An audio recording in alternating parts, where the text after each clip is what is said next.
नमस्कार, मी सुरेश चव्हाणके आपल्या समोर मराठी मधला बिनधास्त बोल घेऊन आलेलो आहे आणि आजच्या या बिनधास्त बोल मध्ये मी आपल्या समोर अतिशय महत्त्वाच्या मुद्द्यावर बोलण्यासाठी उपस्थित आहे।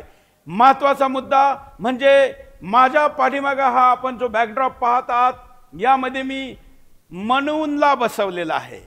मनूनला का बसवलेला आहे? कारण मनुस्मृतीवर आजचा कार्यक्रम होत आहे आणि मनुस्मृतीवर आजचा कार्यक्रम यासाठी होतोय कारण महाराष्ट्रामध्ये पुन्हा मनुस्मृतीला केंद्रबिंदूत घेऊन राजकारण चालू झालेलं आहे। ज्या ग्रंथावर विश्वातल्या अनेक विख्यात राजांचे राज्य चालले, हिंदू धर्मातली एक मान्यता प्राप्त ग्रंथाबद्दल इंग्रजांनी स्थापित केलेल्या नॅरेटिव्हच्या शिकार झालेल्या लोकांनी पुन्हा एक धर्मग्रंथाला निशाण्यावर घेतलेला आहे आणि म्हणून आजचा बिंदास बोल महर्षी मनूंच्या विषयात मी आपल्यासाठी करतोय। आणि आजचा बिंदास बोल करीत असताना मी फक्त संदर्भासाठी सांगतो, महाराष्ट्रामध्ये जितेंद्र आव्हाडांनी मनुस्मृती पुन्हा जाळली। मला जितेंद्र आव्हाडवर एकही सेकंद खर्च करायचा नाहीये, परंतु या कुकृत्याच्या निमित्ताने मला या सुकृत्याला चर्चेला जागा द्यायची। आजचा शो हे अंतिम उत्तर नाही, परंतु या चर्चेसाठी एक संभावना जरूर आहे आणि मी आव्हान किंवा चुनौती नाही देते, मी सगळ्यांना निमंत्रित करतो का ज्यांनाही मनुस्मृतीवर चर्चा करायची असेल त्यांच्यासाठी सुदर्शन मराठीचा मंच उपलब्ध आहे। या मन मोकळे ठेवून आपण जरा याच्यावर मंथन करू आणि त्या मंथनातून विश्वाला मार्गदर्शन करणाऱ्या ग्रंथाप्रती जे षडयंत्र आपल्या मध्ये पसरवलेलं आहे त्याचं उत्तर शोधू, त्यांनी मानवतेचा निश्चितच फायदा होईल। आणि म्हणून बिंदास प्रश्न सगळ्यात आधी घेऊ का? बिंदास बोलच्या या सुरुवातीला आपण नेहमीप्रमाणे बिंदास्त प्रश्न घेतो ज्यातून आपल्या समोर हा विषय आम्ही घेऊन येतो। पहिला प्रश्न, विरोध करण्याआधी तुम्ही मनुस्मृती संपूर्ण वाचली आहे का की फक्त आंधळा विरोध करता? पहिला प्रश्न, मी मनुस्मृतीवर भरपूर अध्ययन केलेलं आहे आणि मनुस्मृतीला विरोध करणारे मला जेवढे लोक भेटले त्यातले जास्त लोक मला असे भेटले ज्यांनी मनुस्मृती वाचलेली नाही। म्हणून पहिला प्रश्न मी लिहिला की मनुस्मृती आपण वाचली का की आंधळा विरोध आहे? दुसरा, भारतरत्न डॉक्टर बाबासाहेब आंबेडकरांनी आधी मनुस्मृती जाळली परंतु घटना लिहितांनी तिचाच आधार घेतला, हे माहित आहे का? पहिला प्रश्न तर मी तुमच्या चांगुलपणाला देतो की इमानदारी स्वीकार करा, माहित आहे का की हे लोकांना सांगण्यापासून लपवले जातं? हा सगळ्यात महत्त्वाचा प्रश्न। तिसरा, आंबेडकर स्वतः सांगतात की जगात महिलेला परिवाराच्या संपत्तीत समान अधिकार फक्त मनुस्मृती देते। जगात म्हणतो मी, कोणत्याही पंथामध्ये, कोणत्या रिलिजन मध्ये, कोणत्याही मजहब मध्ये, कोणत्याही धार्मिक पुस्तकामध्ये महिलेला समान अधिकार नाही। बाबासाहेब आंबेडकर सांगतात, भारतरत्न आंबेडकर सांगताय। म्हणून तर विरोधक हा ग्रंथ महिला विरोधी कसा म्हणतात हा माझा प्रश्न आहे की जर तुम्ही म्हणतात की हा महिला विरोधी आहे त्याचं उत्तर द्या। भारताच्या घटनेमध्ये महिलांना समान अधिकार देताना मनुस्मृतीचा आधार घेतला गेलेला आहे। अशा अनेक गोष्टी मनुस्मृतीच्या आहे ज्या भारतीय संविधानात आहे। जगातील अनेक राज्यांच्या घटना संविधान मनुस्मृतीच्या आधारेच बनवल्या गेल्या आणि चालवल्याही गेल्या। हे आपण जगाला का सांगत नाही? त्या राजांचे नाव मी थोड्या वेळाने सांगाल, पण बिंदास प्रश्न आधी घेतो। चौथ्या प्रश्नानंतर पाचवा प्रश्न आपल्या समोर आहे, तुम्ही इतर ग्रंथांचा धर्मग्रंथांचा अभ्यास केला आहे का आणि त्यातील जी असहमती असेल त्याला तुम्ही जाळले का? म्हणजे विभिन्न पंथ, रिलिजन, मजहबचे जे धार्मिक पुस्तक आहे त्यांना तुम्ही वाचलं का? आणि वाचल्यानंतर त्याच्यात जर तुमची असहमती आहे तर तुम्ही त्याला जाळलं का? जसं मनुस्मृतीला जाळलं गेलं नाही तर कधी जाळणार? हा माझा बिनधास्तचा प्रश्न आहे। समाजातील समानता, जरा हा प्रश्न पुन्हा घ्या। समाजातील असहमतीसाठी केवळ हिंदूंचेच ग्रंथ का जाळले जातात? यामध्ये सगळ्यात महत्त्वाचा आहे सहावा प्रश्न राहिला होता, समाजातील समानता आणि न्याय यासाठी तुमच्याकडे कोणता धर्मग्रंथ पर्याय म्हणून आहे? तुमचा विरोध जर मनुस्मृतीला आहे तर माझा प्रश्न आहे का जगातल्या कोणत्या धर्मामध्ये तुम्ही समानता, न्याय, नैसर्गिक न्यायाची गोष्ट करू शकता असा कोणता ग्रंथ आहे? त्याचं नाव मलाही सांगा, मी त्याला प्रमोट करायला तयार आहे. हा माझा 6वा प्रश्न होता. आणि 7वा, असहमतीसाठी केवळ हिंदूंचेच ग्रंथ का जाळले जातात, अन्य कुणाचे नाही? आज वेळ कमी आहे म्हणून मी जरा बाकीचे मजहबी आणि रिलिजनच्या ग्रंथांमध्ये महिला आणि समाजातल्या अन्य घटकांप्रती काय आहे ते जरा सबूतानी सांगू शकतो, पुराव्यानिशी सांगू शकतो. तुम्ही ते नाही जाळणार, तुम्ही फक्त हिंदूंचे धर्मग्रंथ जाळतात. इतिहासाच्या कोणत्या दृष्टिकोनातून तुम्ही मनुस्मृतीचा अभ्यास करता? वर्तमानाच्या करता, इतिहासाच्या करता, आणि कोणत्या दृष्टिकोनातून करता? कोणत्याही दृष्टिकोनातून करा, मनुस्मृतीवर चर्चा करायला आम्ही तयार आहे. पण तुम्ही कोणत्या करता सांगा ना. पुढचा प्रश्न 9वा, शब्दाचा अर्थ म्हणजे आजचे दलित असा होत नाही. कारण आमच्या दलित भावंडांना पेटवण्यासाठी, आमच्यामध्ये भेद पाडण्यासाठी, हिंदूंना विभाजित करण्यासाठी जे षड्यंत्र केलं जातं तो यात सगळ्यात महत्वाचा भाग आहे. शूद्र म्हणजे आजचा दलित नाही, बिलकुल नाही. मी कोणाशी चर्चा करायला तयार आहे हे सांगितलं जात नाही. विरोध करणारे सकारात्मक चर्चेसाठी का तयार होत नाही? माझी अपील आहे, हे अव्वाड विवाड सारख्यांची तर अवकात नाहीये मनुस्मृती वाचणं, बोलणं, त्याच्यावर चिंतन करणं. पण जे कोणी, मी चुनौती पुन्हा देत नाही, कारण चुनौती मी जिहाद्यांना देतो, ईसायांना देतो, माझ्या धर्माच्या बाहेरच्यांना देतो. मी तुम्हाला आपला मानतो म्हणून चुनौती नाही, निमंत्रण देतो, आव्हान नाही, निमंत्रण देतो की आपण या चर्चेला तयार व्हा. हा याच्या पाठीमागचा माझा सगळ्यात महत्वाचा मुद्दा आहे मित्रांनो. आणि म्हणून हे 10 बिंदास प्रश्न सगळ्यात आधी घेतले. आता मी आपल्या समोर चर्चेला ज्यांनी याच्यावर पुस्तक लिहिलं त्या रमेश शिंदेजींना निमंत्रित करणारे, परंतु त्याच्या आधी मी आपल्याला सांगू इच्छितो की कोण कोण हिंदू राजे आहे ज्यांचं राज्य मनुस्मृतीच्या आधारावर चालत होतं. बदनाम खूप केलं तुम्ही मनुस्मृतीला, परंतु मनुस्मृती किती दिव्य महान आहे. त्या राजांचे नाव ऐकल्यानंतर तुमच्या लक्षात येईल, काही तोंडात बोट घालतील तर काही थोबाडीत मारून घेतील. असे कोण कोण आहेत ते राजे? हे 10 नाव मी तुमच्या समोर सांगतो, जे महत्वाचे 10 नाव आहे. मी आपल्याला सांगतो. पहिलं नाव आहे चंद्रगुप्त मौर्य. हे मौर्य साम्राज्य 328 ईसा पूर्व 325 पर्यंत होतं. चंद्रगुप्त मौर्य यांनी मनुस्मृतीच्या सामाजिक आणि नैतिक तत्वांचं पालन केलं. त्यांच्या कारकिर्दीत धर्मशास्त्रांना अतिशय महत्व होतं आणि हा विख्यात सम्राट होता, मौर्य सम्राट. दुसरं नाव यामध्ये येतं जे आपण आपल्यासाठी पुन्हा कुतूहलाचं आणि महत्वाचं आहे, ज्यामध्ये आहे बृहद राजा चोल. चोल साम्राज्य हे अटके पार झेंडे लावणारं साम्राज्य होतं आणि या साम्राज्याने तर इंडोनेशिया, इराण म्हणजे खूप दूरपर्यंत आपलं साम्राज्य पसरवलं. त्यात हा चोल साम्राज्य आजही तुम्ही सर्च करू शकता. 9व्या आणि 10व्या शताब्दीमध्ये चोल साम्राज्याने याचं महत्वपूर्ण यानी स्थापत्य कला, धर्म, शास्त्र, संस्कृती, संगीत याचा विकास केला आणि त्याला 7 समुद्र पार पाठवलं. तिसरा राजा आणि राज्य कोणतं आहे जे मनुस्मृतीच्या आधारावर आपल्या ठिकाणी राज्यकारभार करीत होतं, ते आहे चंद्रगुप्त साम्राज्य. इसवी सन 317 ते 615 ईसा पूर्व. ये इसवी सन चंद्रगुप्त पहिला, समुद्रगुप्त आणि चंद्रगुप्त दुसरा या गुप्त सम्राटांनी सुद्धा मनुस्मृतीच्या तत्वांचं पालन केलं. हे आपल्याला माहित आहे का? नसल तर जाणून घ्या. याही पेक्षा मोठा, खूप मोठा आणि अतिशय मोठा विक्रमादित्य 16वी शताब्दी, उज्जैनचा प्रसिद्ध राजा विक्रमादित्य, ज्याची ओळख गुप्त सम्राट द्वितीय चंद्रगुप्त याच्याशी आहे, यानेही आपल्या राज्यात मनुस्मृतीचा वापर केला. याही पेक्षा अजून मोठा तो म्हणजे हर्षवर्धन, पुष्यभूती वंशवाला, 7वी शताब्दी. राजा हर्षवर्धनने उत्तर भारतात मोठे साम्राज्य उभे केले. त्यांच्या कारकिर्दीवर मनुस्मृतीच्या सामाजिक आणि नैतिक तत्वांसह महत्वाचा प्रभाव होता. पुढचे राजा भोज. काय म्हणायचं राजा भोज बद्दल? परमार वंशाचे राजा भोज 10वी आणि 11वी शताब्दी.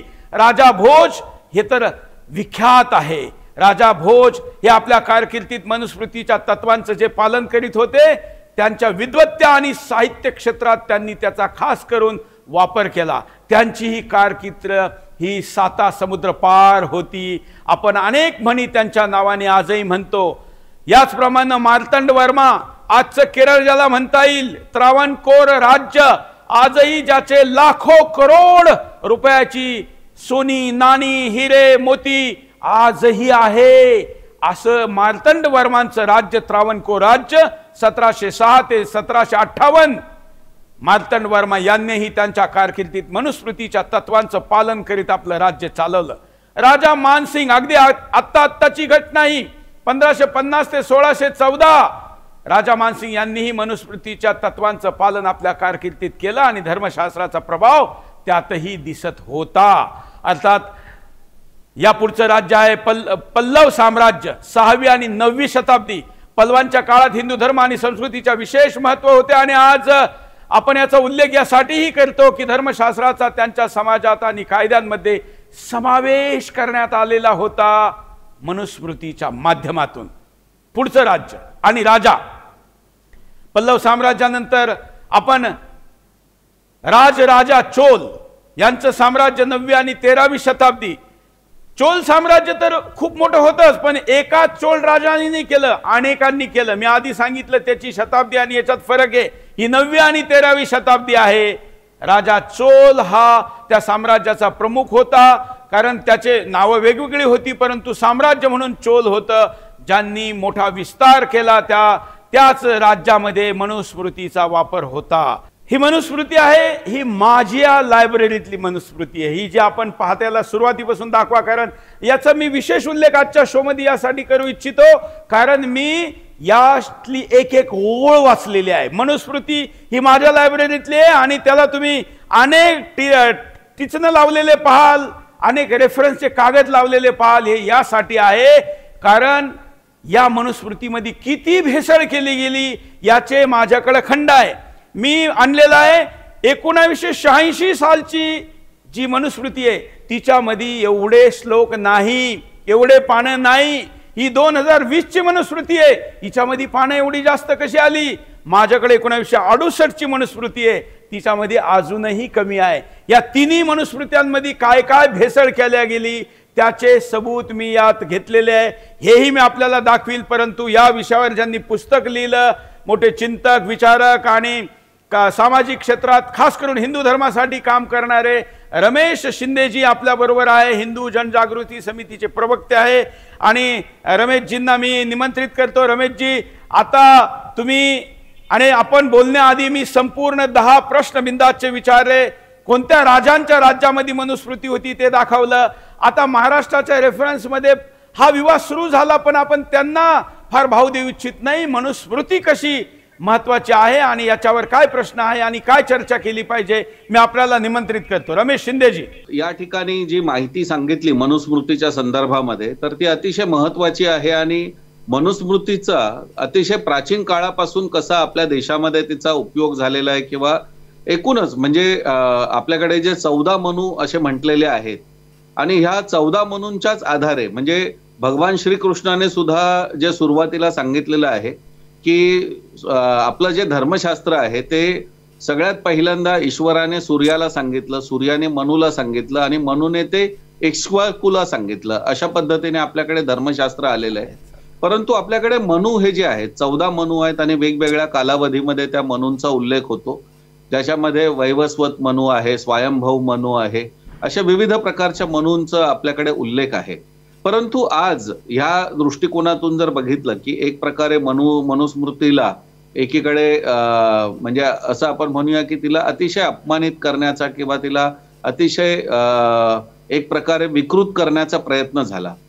परंतु मूळ मनुस्मृतीच्या संदर्भात आपण जी गोष्ट सांगितली की त्यामध्ये प्रक्षिप्त श्लोक कशा प्रकारे घातले गेले किंवा काय, तर सगळ्यात महत्वाची गोष्ट ही आपण लक्षात घेतली पाहिजे की मनुस्मृतीच्या पहिली जी कॉपी ब्रिटिशांच्या म्हणजे ब्रिटिशांनी पहिलं अनुवादित ज्याला आपण म्हणूया की ट्रान्सलेट केलेला पहिला आपला धर्मग्रंथ म्हणजे मनुस्मृती आहे।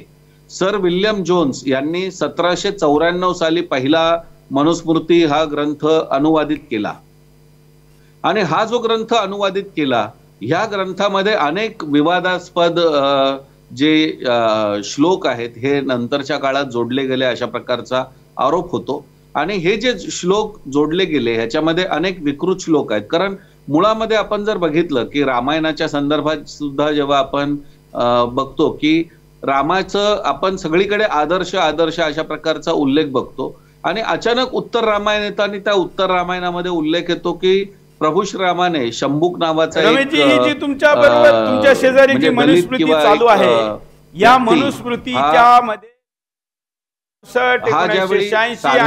ही तुमच्या शेजारी असलेले मनुस्मृतीच्या मध्ये पानांचा फरक आहे, अध्यायांचा फरक आहे, श्लोकांचा फरक आहे. तुम्ही जे म्हणतात ते मी ह्या ऑलरेडी पुस्तकात दाखवलंय. हा बोला. आणि म्हणजे ज्याप्रमाणे रामायणाचा उल्लेख आपण करत असताना प्रभू श्रीरामाला सगळीकडे आदर्श म्हटलं जातं आणि एकीकडे उत्तर रामायण येतं आणि त्या उत्तर रामायणात अचानक उल्लेख येतो की रामाने साधना करणाऱ्या शंभुक नावाच्या व्यक्तीचा तलवारीने शिरच्छेद केला. ज्या प्रभू श्रीरामाने कधी आयुष्यात धनुष्य सोडून दुसरं शस्त्र वापरलं नाही तर तिथे अचानकपणे तलवारीचा वापर करून शंभुकाचा वध कसा केला जातो. तर अशा प्रकारचे जे श्लोक आहेत किंवा मनुस्मृतीच्या संदर्भात सुद्धा एकीकडे आपण बघितलं की मनुस्मृतीमध्ये सुरुवातीला लिहिलेलं आहे की कुठल्याही प्रकारचं मांस जे आहे ते भोजनामध्ये वर्ज्य आहे आणि हल्ली आपण जर मनुस्मृतीच्या अनेक गोष्टी बघितल्या, मनुस्मृतीच्या संदर्भामध्ये वामपंथीयांकडून जो वेगळा इतिहास प्रचारित केला जातो ह्या प्रचारित केल्या जाणाऱ्या इतिहासाच्या संदर्भात बघितलं तर त्यामध्ये म्हटलं जातं की त्यात उल्लेख दिले जातात की मनुस्मृतीमध्ये गोमांस खावं म्हणून सांगितलेलं आहे. म्हणजे अशा प्रकारच्या विकृती ह्या मनुस्मृतीमध्ये घालण्याचा प्रयत्न केला गेला आणि आपल्याला कल्पना आहे की ब्रिटिशांचं मूळ हेच काम होतं की आपल्या देशामध्ये त्यांना म्हणजे डिवाइड अँड रूल करायचं होतं. त्यामुळे फोडा आणि राज्य करा ही त्यांची परंपरा असल्यामुळे त्यात त्यांनी ह्या सगळ्या गोष्टी करण्याचा प्रयत्न केला. आणि आज जो आरोप केला जातोय तर ह्याच्यामध्ये डॉक्टर बाबासाहेब आंबेडकरांनी सुद्धा म्हटलेलं हू वेअर शूद्राज हे जर त्यांचं ग्रंथ जर बघितला तर त्या ग्रंथामध्ये सुद्धा हा उल्लेख येतो की ज्याच्यामध्ये त्यांनी असं म्हटलेलं आहे की शूद्र हे जे आहे तर हा जो उल्लेख आहे किंवा ह्या प्रकारच्या ज्या गोष्टी आहेत त्या आपल्या भारतीय किंवा हिंदू धर्मशास्त्रात नाही आलेल्या आहेत. म्हणजे मग ह्या गोष्टींचा कशा प्रकारे समावेश केला गेला. आपल्याकडे चातुर्वर्ण्य व्यवस्था तो आजचा दलित नाही हे आपण लोकांना नीट समजून सांगितलं पाहिजे. कारण जी सगळं राजकारण होतं, सगळा विवाद उभा केला जातो तो आजचा दलित इज इक्वल टू तेव्हाचा शूद्र असं म्हणलं जातं ते साप खोटं आहे हे लोकांना आजही माहित नाहीये. आणि जर तुम्ही बाबासाहेब आंबेडकरांना स्वीकार करीत असाल, त्यांनी मनुस्मृती जाळली त्यानंतर त्यांनी पुन्हा त्या विवादात कधीही पडले नाही. त्यांनी उलट तुम्ही पण एक संदर्भ सांगत होता तो जरा कोट करा की त्यांनी घटना लिहित असताना मनुस्मृतीचा आधार घेतल्याचा आपल्या भाषणात उल्लेख केला. जरा तो कधी केला कसं सांगा थोडं. हो, डॉक्टर बाबासाहेब आंबेडकरांनी मनुस्मृतीची जाळली ती 25 डिसेंबर 1927 साली त्यांनी मनुस्मृती जाळली आणि डॉक्टर बाबासाहेब आंबेडकर यांनी स्वतः मान्य केलं होतं की मला संस्कृत भाषा येत नव्हती. त्यामुळे त्या काळामध्ये त्यांनी जी मनुस्मृती वाचली होती ती मूळ मनुस्मृती वाचलेली नाही ही गोष्ट पहिल्यांदा त्यांनी स्वतः मान्य केलेली आहे. आणि डॉक्टर बाबासाहेब आंबेडकरांनी जो ग्रंथ वाचलेला तो इंग्रजी ग्रंथ वाचलेला होता, ट्रान्सलेशन वाचलेलं होतं. त्यामुळे ट्रान्सलेशन केलेल्या ग्रंथामध्ये काय लिहिलेलं असेल किंवा कुठल्या गोष्टींचा समावेश असेल हे काय आपण सांगू शकत नाही.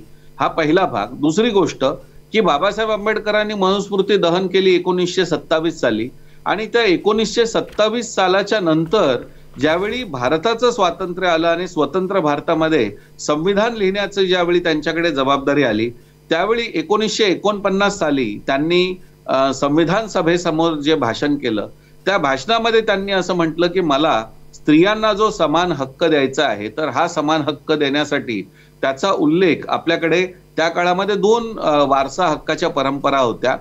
एक मिताक्षरा नावाची परंपरा होती आणि दुसरी दायभाग म्हणून होती. तर बंगालमध्ये जी चालू होती ती दायभाग होती आणि बाकी जवळपास उरलेल्या सगळ्या भागामध्ये मिताक्षरा ही परंपरा होती. आणि ही जी मिताक्षरा परंपरा होती तर तिच्यामध्ये मुलीला काही हक्क देण्याची व्यवस्था नव्हती.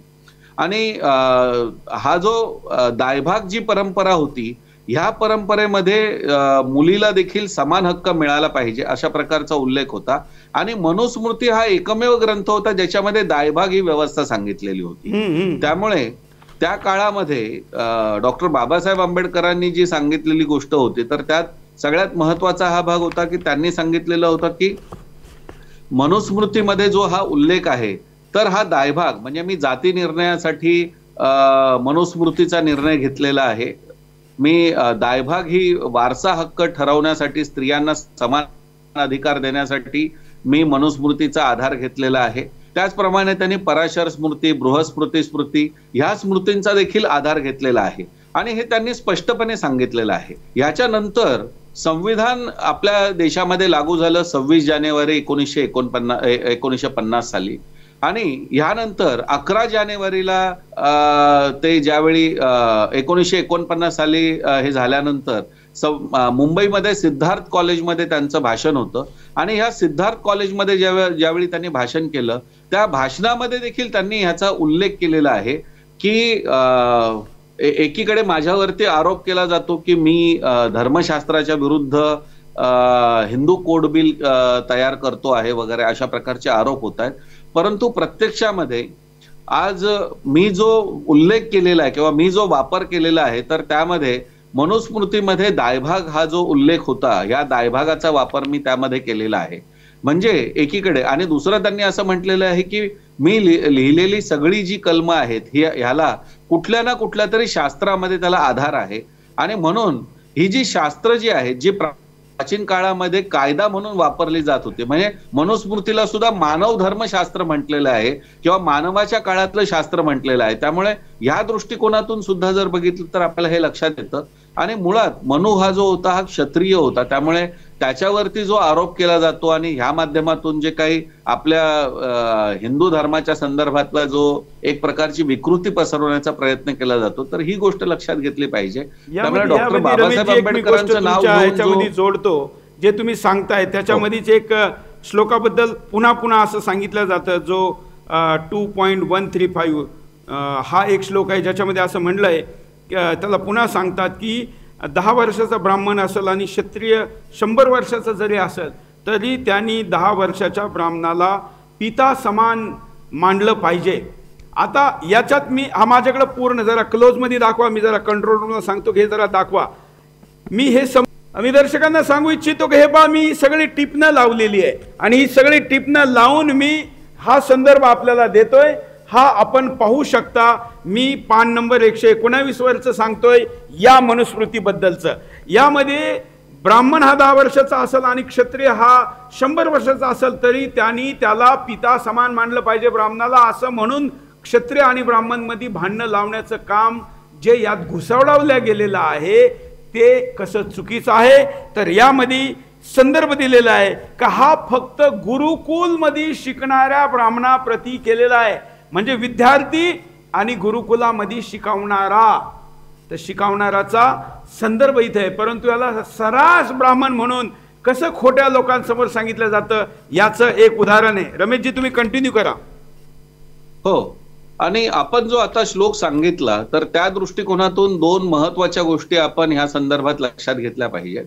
पहिली गोष्ट म्हणजे की मनुस्मृतीमध्ये असा उल्लेख आहे की ज्या सद्वर्तनी किंवा सदाचारी अशा प्रकारच्या कुठल्याही कुळातल्या म्हणजे त्याला जात वगैरे काही कुठे येत नाहीये कुठल्याही कुळातल्या व्यक्तीने जर आत्मोन्नती साध्य करून घेतली तर त्याला तुम्ही ब्राह्मणच असल्याचा मान दिला पाहिजे अशा प्रकारचा उल्लेख त्यामध्ये आहे. हा दुसरा महत्वाचा भाग. तिसरा याच्यातला भाग जर आपण बघितला की आज आपण ह्या दृष्टिकोनातून म्हणजे मनुस्मृती ही केवळ शूद्र आणि स्त्रियांच्या विरुद्ध होती म्हणून एक प्रकारे जो आक्षेप किंवा आरोप केला जातो ह्या दृष्टिकोनातून एक महत्वाची गोष्ट जर आपण लक्षात घेतली तर ब्राह्मण कोणाला म्हटलं पाहिजे त्यामध्ये ब्राह्मणाचे 3 प्रकार सांगितलेले आहेत. पहिला प्रकार सांगितलेला आहे की ज्याच्याकडे आजच्या दिवसाचंच आपलं जीवन जे आहे ते पूर्ण होईल या दृष्टिकोनातून धनाचा संचय आहे म्हणजे त्याच्याकडे उद्या सकाळी जेवायला सुद्धा नाही त्याला उत्तम ब्राह्मण म्हटलेलं आहे. भिक्षुक. मध्यम ब्राह्मण म्हटलेलं आहे की ज्याच्याकडे 1 दिवसाचं अन्न संचय करण्याची व्यवस्था आहे त्याला एका महिन्याची व्यवस्था ज्याच्याकडे, त्याला मध्यम ब्राह्मण म्हटलेलं आहे. आणि कनिष्ठ ब्राह्मण म्हटलेले जो 1 वर्षाचा धनसंचय करतो किंवा अन्न संचय करतो त्याला कनिष्ठ ब्राह्मण म्हटलेलं आहे. म्हणजे ब्राह्मण, त्याला उत्तम ब्राह्मण कोणाला म्हटलेलं आहे की ज्याने आजच्याच जेवणाची व्यवस्था केली पाहिजे. म्हणजे त्याने उद्याच्या जेवणाची देखील व्यवस्था त्याच्याकडे असता कामा नये, धन असता कामा नये. ह्या दृष्टिकोनातून जर बघितलं तर आज जे ब्राह्मण वर्गाला हिनवतायत किंवा हे सगळं करतायत तर त्यांना हे चालणार आहे का, हा सगळ्यात महत्वाचा. हा नियम त्याने इतरांना लावलेला नाहीये मनूने. त्यामुळे ब्राह्मण हा कशा पद्धतीने मनूला अपेक्षित होता हे यातलं महत्वाची गोष्ट आहे. त्यातली आणखीन एक महत्वाची गोष्ट की एकाच अपराधाच्या संदर्भामध्ये मनूने त्यामध्ये जे सांगितलेलं आहे, ह्या अपराधाच्या दृष्टिकोनातून जर बघितलं तर मनूचा स्पष्टपणे त्याच्यात उल्लेख असा येतो की एक गुन्हा जर 4 वर्णाच्या व्यक्तीने केला तर त्यामध्ये जर समजा एक चोरी केली तर शूद्र वर्णाच्या व्यक्तीला 4 फटके मारावेत. त्यानंतर वैश्य वर्णाच्या व्यक्तीने जर ती चोरी केली तर त्याला 16 फटके मारावेत. तीच चोरी जर क्षत्रिय वर्णाच्या व्यक्तीने केली तर त्याला 32 फटके मारावेत. आणि जर ती चोरी ब्राह्मणाने केली तर त्याला 64 फटक्यांचा मार द्यावा. म्हणजे जवळपास 16 पट जास्त शिक्षा ब्राह्मणाला ठेवलेली आहे मनुस्मृतीमध्ये. जर ह्या गोष्टींचा जर आपण उल्लेख बघितला तर आपल्याला ह्यातून स्पष्ट होऊ शकतं की ब्राह्मण म्हणजे नेमकं कशाला त्यांनी म्हटलेलं आहे किंवा कोणत्या दृष्टिकोनातून त्यांनी त्याच्यात उल्लेख केलेला आहे. परंतु ह्याचा कुठलाही पुढचा मागचा संदर्भ न जोडता आज जे बाबासाहेब आंबेडकरांनी 1927 मध्ये मनुस्मृती जाळली म्हणून आम्ही जाळायला निघणार, अशा प्रकारचा जो आविर्भाव आणला जातो आणि स्वतःला बाबासाहेब आंबेडकर दाखवण्याचा प्रयत्न होतोय, ह्या भोंगळ नेत्यांनी समजून घेतलं पाहिजे की सत्तेमध्ये असताना त्यांनी देशाची लूट कशी केलेली आहे. ह्याच जितेंद्र आव्हाडने त्या आदर्श घोटाळ्यामध्ये त्याचा फ्लॅट होता. म्हणजे भारतीय जवानांचे जे फ्लॅटची तिथे सिस्टीम होती त्या आदर्श घोटाळ्यामध्ये त्याचं नाव होतं. आणि हा आता आम्हाला येऊन सांगतोय की मी कसा आदर्शाने मनुस्मृती जाळायला निघालेला आहे. पूजनीय संभाजीराव भिडे गुरुजी यांचे कार्यकर्ते अनंत करमुसे यांना मंत्रिपदावरती असताना स्वतःच्या बंगल्यामध्ये नेऊन ज्या पद्धतीने मारहाण केली त्यांच्यावर ठेवलेला नाही. आपण मनुस्मृतीवर बोलू. असे लोक टांगवर करून प्रसिद्धीसाठी अनेक माकडचाळे करीत असतात. त्यामुळे हा ऐतिहासिक कार्यक्रम आहे. हा शेकडो वर्ष हा व्हिडिओ लोकांना संदर्भासाठी उपयोगी येईल. हे लोक येतील जातील, आज ह्या पार्टी ते माहित नाही, उद्या पुढच्या वेळी मनुस्मृती डोक्यावर घेऊन मिरवणूक काढतील. हा, आपण जे म्हटलात त्या दृष्टिकोनातून एक सगळ्यात महत्वाचा भाग, डॉक्टर बाबासाहेब आंबेडकरांनी मनुस्मृती जाळली. या जाळण्याला सगळ्यात मोठा जर कोणी विरोध केला असेल तर तो महात्मा गांधींनी विरोध केलेला आहे. आणि महात्मा गांधींनी सांगितलं की मनुस्मृती जाळणं हा अतिशय चुकीचा भाग आहे. आणि तुम्ही जे असं म्हणताय की मनुस्मृती शूद्रांच्या संदर्भात काहीतरी चुकीचं लिहिलेलं आहे म्हणून तुम्ही मनुस्मृती जाळण्याचा प्रयत्न करताय, तर ही अतिशय चुकीची गोष्ट आहे.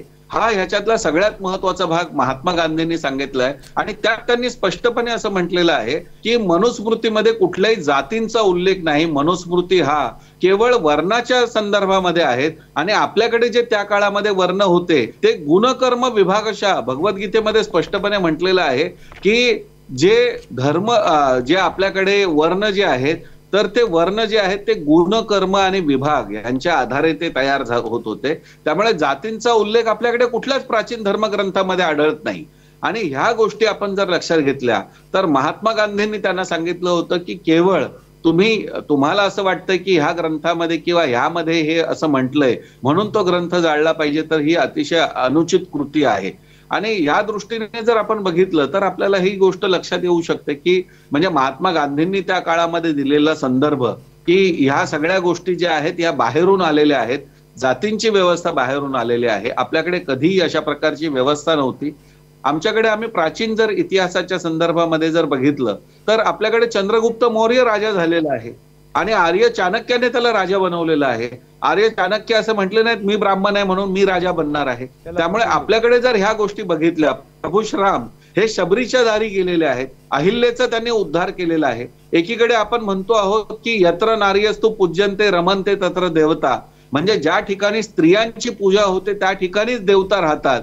त्या हिंदू धर्मामध्ये केवळ हिंदू धर्मामध्येच स्त्रिया म्हणून देवता स्वीकारल्या गेलेल्या आहेत. आज आपण जर बघतोय बुद्धीची देवता आपल्याकडे, विद्येची देवता सरस्वती आहे, आपल्याकडे धनाची देवता लक्ष्मी आहे, आपल्याकडे वीरतेची शौर्याची देवता कालीमाता आहे. म्हणजे ज्या ठिकाणी एवढ्या प्रचंड प्रमाणात 52 शक्तिपीठं आहेत आणि त्या शक्तीचा आपण पूजा करतो, तिथे स्त्रीला इतक्या वाईट पद्धतीने कसं म्हटलं जाईल? त्यामुळे ह्या दृष्टिकोनातून जर बघितलं तर काहीतरी चुकीच्या श्लोकांचा केवळ आधार घ्यायचा आणि हिंदू धर्माला ठोकून काढायचं किंवा हिंदू धर्माच्या विरुद्ध प्रचार करायचा, अशा प्रकारचा ह्यामध्ये वापर केला जातोय. आणि हे सगळं लेफ्टिस्ट अजेंडाच्या अंतर्गत हे सगळं चालू आहे. कम्युनिस्टांनी ज्या पद्धतीने समानतेचा विचार केला आणि समानतेचा विचार घेऊन ते मांडतायत. मग माझा साधा प्रश्न ह्या सगळ्या विचारवंत आणि कम्युनिस्टांच्या पुढे, की जर तुम्हाला ह्या सगळ्या गोष्टी एवढ्या जर चुकीच्या वाटतायत, तर तुम्ही मला सांगा की आज एका सरकारी कार्यालयामध्ये असणाऱ्या जो त्या ठिकाणी स्वच्छता करणारा स्वच्छता कर्मचारी, त्या ठिकाणी काम करणारा क्लार्क, त्या ठिकाणी काम करणारा प्रथम वर्गाचा अधिकारी आणि त्या ठिकाणी काम करणारा कलेक्टर, या चौघांचे पगार समान तुम्ही ठेवलेले आहेत का? जर तुम्हाला कम्युनिझमच्या आधारे समानता हवी आहे, तर ती समानता तुम्ही आजच्या व्यवस्थेमध्ये आणलेली आहे का? यांना मग क्लास 1, क्लास 2, क्लास 3, क्लास 4 का म्हटलेलं आहे?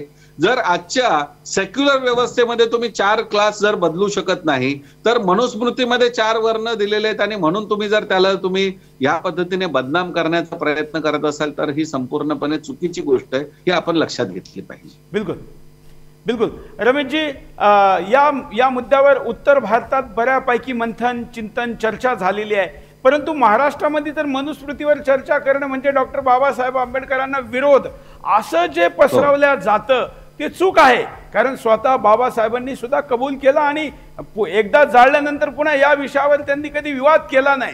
त्यामुळं महाराष्ट्रामध्ये या विषयात एक मोठं चिंतन व्हावं, मंथन व्हावं अशी प्रार्थना. मी पुन्हा सांगतो का मी काही चॅलेंज नाही करीत आहे. जे चिंतक आहे, जे विचारक आहे, ज्याचे विरोधक हे आपण एक आहोत. कारण हिंदूंच्या मध्ये आपसामध्ये चर्चा करायची असेल तर निमंत्रण हा शब्द जास्त चांगला आहे. असं मी निमंत्रण देतो आणि अशा चर्चेला सगळ्यांनी समोर यावं. त्यामध्ये आम्ही जितेंद्र आव्हाड सारख्यांना बोलवत नाही, कारण जितेंद्र आव्हाडनी मनुस्मृती वाचलीच नाही याचा मी दावा करतो. त्यामुळे त्या माणसावर जात बोलण्यापेक्षा ज्यांना कोणाला मनुस्मृतीबद्दल खरंच चर्चा करायची आहे, आपण एकत्र बसून चर्चा करायला तयार आहे. रमेशजी, नाही, अगदीच. म्हणजे आपल्याकडे वादे वादे जायते तत्वबोधा अशा प्रकारचा आपल्याकडे परंपरा आहे. म्हणजे आपल्याकडे असंच म्हटलेलं आहे की तुम्ही वाद करा, काही हरकत नाहीये वाद करायला सुद्धा, परंतु त्या वादातून संवाद निर्माण झाला पाहिजे, त्याच्यातून निष्कर्ष निघाले पाहिजेत. त्यामुळे एखाद्याला मान्य असलेली गोष्ट दुसऱ्याला मान्य असलीच पाहिजे अशी गरज नाहीये आपल्याकडे. परंतु ह्या दृष्टिकोनातून आत्ता जी हे परंपरा यांनी चालू केलेली आहे की त्यांनी काहीतरी ग्रंथ घेतला आणि त्या जाळण्याचा प्रयत्न केला, ह्या सगळ्या गोष्टी तर आपल्याकडे आलेल्या ब्रिटिशांनी सुद्धा, मुघलांनी सुद्धा केल्या होत्या, अल्लाउद्दीन खिलजी वगैरे यांनी केल्या होत्या. परंतु ह्याने काय हिंदू धर्म संपलेला नाहीये. त्यामुळे ह्या दृष्टिकोनातून जर आपण बघितलं तर केवळ जाळून काही समस्या सुटणार आहे अशातला भाग नाहीये. ह्या दृष्टिकोनातून जर त्यांना वाटतंय की बाबा ह्या संदर्भातले हे श्लोक आहेत आणि आपल्याकडे आपली परंपरा आहे. आपल्याला लक्षात येत असेल की संत ज्ञानेश्वरांनी ज्ञानेश्वरी लिहिली आणि त्या संत ज्ञानेश्वरांनी लिहिलेल्या ज्ञानेश्वरीमध्ये अनेक नंतर म्हणजे अध्याय किंवा ते अभंग जोडले गेले आणि म्हणून संत एकनाथांनी जाऊन त्या ग्रंथाचं शुद्धीकरण केलेलं आहे. बिलकुल, ही आपल्याकडे परंपरा आहे. आणि आपल्या वारकरी परंपरेमध्ये ही गोष्ट आपल्याला सगळ्यांनाच माहिती आहे की ग्रंथामध्ये काही नवीन गोष्टी घातल्या जातात, काही नवीन गोष्टी जोडल्या जातात आणि हे इतिहासामध्ये कुठेही घडत असतं. त्यामुळे मी तुम्हाला उदाहरण देतो. मी या विषयाचे काम केलं त्याच्यामध्ये दिल्लीमध्ये सिलमपूर नावाचा एरिया आहे, तिथं आकाश प्रिंटिंग प्रेस नावाच्या प्रेसमध्ये हे पुस्तकं मिळतात आणि स्वस्तात मिळतात, सबसिडाइज रेटमध्ये मिळतात. आम्ही शोध घेतला की ही मनुस्मृती छापल्या कुठे गेली. कारण ही मनुस्मृती मग आमच्या लक्षात आलं का इथं नया बाजारमध्ये कलकत्त्याला पण ही विकल्या जाती, मुंबईत विकल्या जाती, दिल्लीत विकल्या जाती. तर कुठे छापल्या जाती तर दिल्लीमध्ये कुठं सिलमपूर. आम्ही त्या ठिकाणी माणूस पाठवला, नाव आकाश आहे, मुसलमान मालक आहे आणि तुम्ही जर 1000 कॉपी घेणार असाल तर तुम्ही टाकाल तो श्लोक टाकून तो तुम्हाला कॉपी देतो. झाकीर नाईक अशा षड्यंत्राच्या पाठीमागे लेटेस्ट वालं नाव घ्यायचं झालं तर झाकीर नाईक आहे. याच्या आधीचे नाव घ्यायचे झाले तर अनेक नाव, इंग्रजांपासून तर अनेक जण त्याच्यामध्ये आहे ज्यांनी आपल्या धर्मग्रंथांमध्ये महाभारतात आणि गीतेत सुद्धा लोकांनी श्लोक वाढवले. त्यामुळे शुद्धीकरण जर त्या ग्रंथात असं काही घातल्या गेलं असेल तर ते करण्यासाठी हिंदू हा सदैव तयार असतो. तुम्ही आता एवढं मोठं उदाहरण दिलं ज्ञानेश्वरीबद्दलचं. त्यामुळं मी तमाम अशा हिंदूंना अपील करतो का ज्यांना मनुस्मृतीबद्दल आपत्ती आहे, बांधवांनो बहिणींनो, या आपण एकत्र बसू. कॅमेरा समोर म्हणाल तर कॅमेऱ्यासमोर, कॅमेऱ्याशिवाय म्हणाल तर कॅमेऱ्यासमोर आपण चर्चा करू. मी सरकारला सुद्धा अपील करतो, कारण हाच एक उपाय आहे की सरकारने सुद्धा मध्यस्थी करून सगळ्या विद्वानांना एकत्र बनवून एक शास्त्रार्थाचं व्यासपीठ द्यावं आणि त्या व्यासपीठावर याची चर्चा व्हावी. त्यातून फायनल आमचा एडिटेड शुद्ध केलेला ग्रंथ लोकांच्या समोर आणावा. हाच उपाय मला दिसतो. Rameshji, final comment. नाही, हा निश्चितपणे अशा प्रकारचा उपाययोजना जी आहे की आपल्याकडे धर्मशास्त्राच्या संदर्भात ज्ञान असणारे अनेक जण आहेत, आपल्याकडे ह्या दृष्टिकोनातून म्हणजे ते स्वीकार करणारे अनेक जण आहेत. त्यामुळे आपल्याकडे प्राचीन धर्मशास्त्र आहेत, आपल्याकडे स्वतः म्हणून असं म्हटलेलं आहे की ज्या ठिकाणी तुम्हाला माझ्या श्लोकांमध्ये काही भेद आढळेल किंवा तुम्हाला असं वाटेल की माझा श्लोक हा काहीतरी वेगळा आहे किंवा तो धर्मशास्त्राला धरून नाही, तर अशा वेळी तुम्ही वेद प्रामाण्य मानावं. ही गोष्ट मनुने स्वतः लिहिलेली आहे. त्यामुळे मनुस्मृतीमध्ये जिथे त्यांनी स्पष्टपणे म्हटलेलं आहे की जर एखादा श्लोक तुम्हाला माझा संदर्भाच्या दृष्टिकोनातून किंवा कुठे तुम्हाला जर तो अयोग्य वाटला तर त्या ठिकाणी तुम्ही मनुस्मृतीला प्रमाण नाही मानायचं, तर तुम्ही प्रमाण वेदांना मानायचं आहे. एवढी महत्वाची गोष्ट जर मनुने सांगितलेली आहे तर तिथे आपण ही गोष्ट तर महत्वाची म्हणूनच घेतली पाहिजे की त्या ठिकाणी वेदांच्या आधारे त्यांनी निर्णय करा असं त्यांनी स्पष्टपपणे सांगितलेलं आहे. आजचा जो बिनधास्त बोल आहे हा आपण इथं थांबवून आहे, परंतु हा शेवटचा नाही, हा पहिला आहे. जर कारण मराठी दर्शकांमध्ये टीव्ही वरून अशी शास्त्रार्थाची परंपरा मराठी चॅनलनी लावली नाही, पण जे दर्शक सुदर्शन हिंदीला ओळखतात, पाहत असतील, त्यांना माहिती आहे का आम्ही 40-40, 50-50 दिवसाची सिरीज चालवली. आम्ही कुराणवर 26 एपिसोड केले. त्यामुळे मनुस्मृतीवर म्हणाल तेवढे एपिसोड करायला सुदर्शन प्रतिबद्ध आहे. रमेशजी, तुम्ही वेळ काढला त्याबद्दल धन्यवाद आणि टांग उबर करणाऱ्या त्या राजकारण्यांचे धन्यवाद ज्यांनी या निमित्त आम्हाला मनुस्मृतीवर चर्चा करण्याचा अवसर दिला. कार्यक्रमात शेवटी सगळ्यांना जय श्रीराम, फक्त जय महाराष्ट्र.